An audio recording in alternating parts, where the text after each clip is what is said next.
delivers the best online shopping experience. With an extensive selection and the lowest prices, you're guaranteed to find the product you need. Here's what you get. Free shipping on all orders over $49. Free 1 to 2 day shipping on all orders over $99. All orders placed by 6 p.m. ship out the same day. Shop at swimoutlet.com, the web's most popular.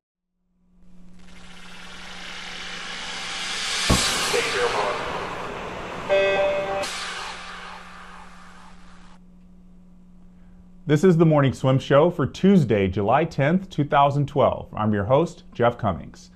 Coaches and managers are not the only people on the Olympic staff helping athletes achieve their ultimate dreams. And today in the Finis Monitor, we'll talk to one of those unsung people. Kathy Flippin was recently named to the Olympic medical staff, and she'll be in London as a massage therapist for the U.S. Olympic team. Kathy joins us right now from her home in California. Hi, Kathy. Welcome to the Morning Swim Show. How are you?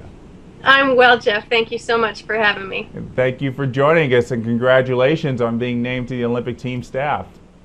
Thank you. It is a huge honor, and I am just so blessed. And we should note that this is your first time being named to the U.S. Olympic team staff, but not your first time working at the Olympics, correct? Correct. In 2000, I had the honor of meeting a couple of athletes from other countries.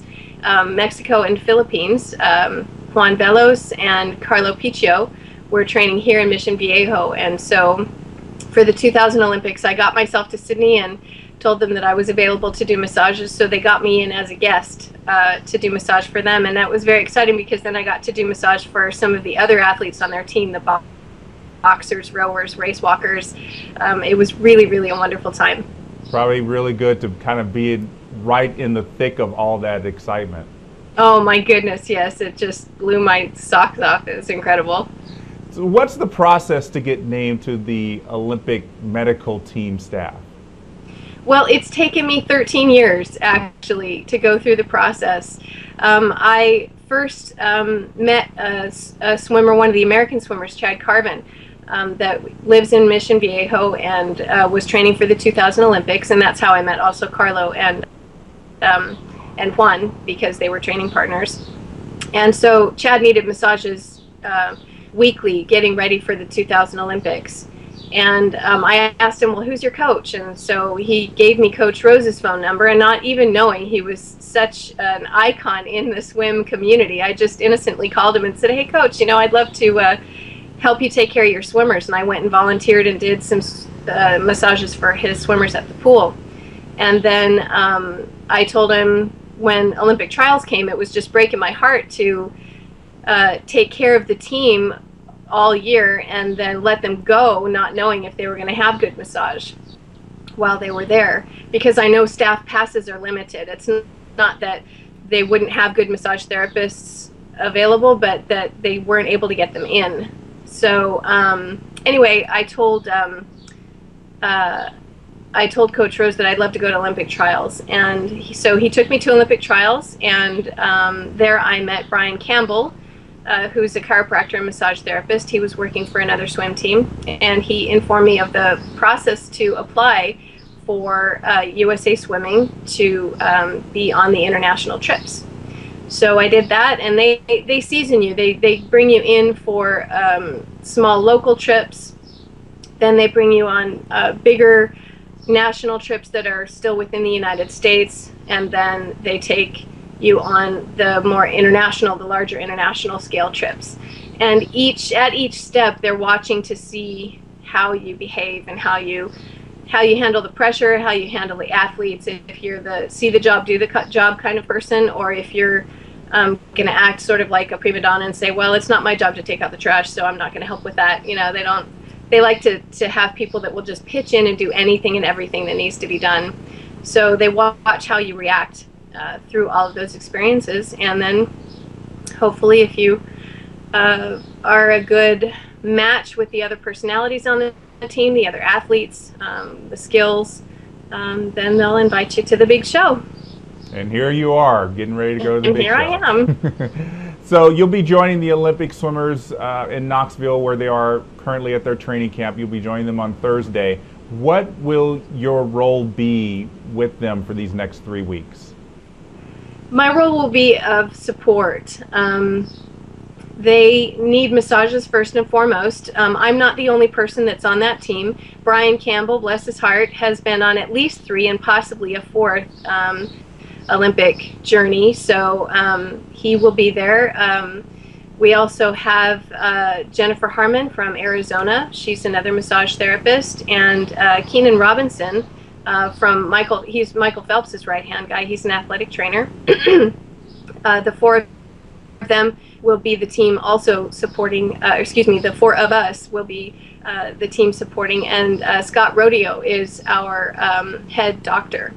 So our job is to support the athletes in their health needs, if they're nursing any injuries and just trying to hold together, or if they just need to have flesh massages, because after you've had hard workouts, right? You get very sore from them, and if you get a massage quickly after the workout, then it rubs out that soreness and you'd never experience it. So they call that recovery. That's the technical word. And not only that, but we also have to make sure that they have food and water when they need it, Gatorade if that's what they're drinking, so that they stay hydrated, so that they have the calories when they need them, and just making sure that they're supported so their bodies can do what they need to do. Tell me about some of these trips you've been on with the swimmers. I know the Pan American Games was one of them you've been on.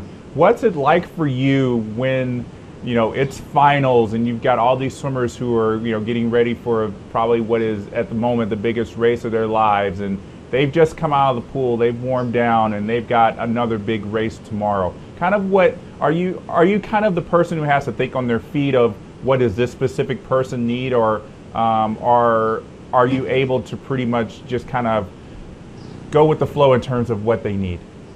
I try to go with the flow. I know quite a few of the athletes now because I've worked with them both at events and even some of them here where they were training in California. But most of them are fairly seasoned and they know what they need. Some of them don't want to have a massage just before a race because they feel it can relax them a little too much and they might lose their edge. Others, really need a brisk, hard shake before they get in the pool. But as for warm down massages, they know what they need and when they need it pretty much. With the younger athletes, we'll definitely encourage and coach them a little bit. But it really comes down to them. And they know their own pecking order, so to speak. We have enough on staff that it doesn't happen that we're swarmed all at once with everybody saying, well, I need a massage, and there's not enough tables and hands for everyone. But if it does come to that point, then they know who's got a little more at stake with the upcoming swim, and those that are have a little less at stake will kind of take a back seat and wait a little longer for their massages. What is it about swimmers that sets them apart from other athletes in terms of what they need for a massage before and after their big competition? I don't think there's anything really that sets apart. I think the swimming community has been exceptional in recognizing that massage is extraordinarily helpful, and the fact that it's a multiple event and multiple day competition. Because the soreness doesn't really set in until the next day or sometimes 2 days later. So track and field has their own set of massage therapists that they bring. Cycling also, because they have time trial, road competition, and different multiple events and multiple days.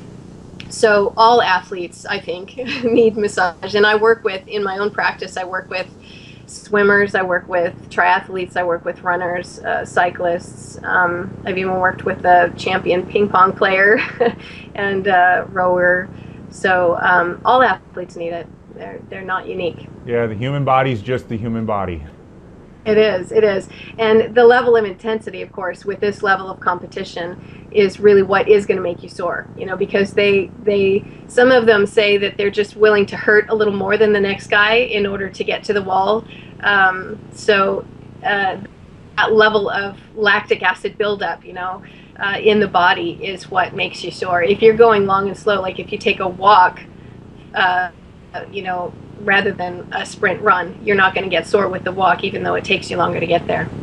Now, I imagine after all this, you're going to be pretty sore. Do do all the massage therapists, I guess, end up working on each other when this is all over? We do try to look out for each other, especially when it comes to meal breaks and rest and stuff. Yeah, if someone's got a little niggle in their back or something, we'll try to squeeze in some time for each other. We do actually we're kind of on duty from 7 in the morning to 11 at night, but that doesn't mean we're doing massages consistently throughout that entire time. The athletes don't demand that much. So we do have a little bit of spare time where we're just kind of chit-chatting and waiting for the athletes to do their thing. And we're kind of standing ready by our tables and want to be available so that anybody that needs us anytime has what they need. That's good. That's good. Well, tell us about this practice that you have going out there in California. Well, Dynamic Touch Massage is my company, and I've been in business for 13 years, and so it's really fun at this point to be able to share this experience with my clients that have known me. I've got some clients that have known me since I first started, so it's really fun for them to be cheering me from the sidelines too. But yeah, I work full time. I'm on duty 5 days a week, doing 5 to 6 massages per day. And every minute of it. I can tell, Kathy. Congratulations again on being named to the Olympic medical staff. I'm sure you're going to have a lot of fun in London. It'll be a lot of work, but I'm sure you will look back on this and be having as big a smile as you have now. Thank you. Yeah, and I have a couple of colleagues also in my office, and one of them, her name is Katja Minot. She will also be going to the Paralympics with the cycling team. So, and she got fast-tracked. It didn't take her 13 years. She just got scooped right up within the first few months of meeting the staff at Paracycling. They saw the gem that she is, and she will be having a parallel experience at the Paralympics. So congratulations to her too. Well, that's great. Dynamic Touch is going to be well represented in London. Thank you. Thank you very much, Kathy, and enjoy your time in Knoxville and over in Europe. And we'll probably catch up with you down the road. I hope you will. Thanks so much. All right, that's Kathy Flippin joining us before she heads off to meet with the Olympic swim team. And that's going to do it for today's morning swim show. We invite you to join in our conversation. Either join us on Facebook or by joining us on Twitter. Our Twitter handle is @SwimmingWorld. I'm Jeff Cummings. Thanks for watching.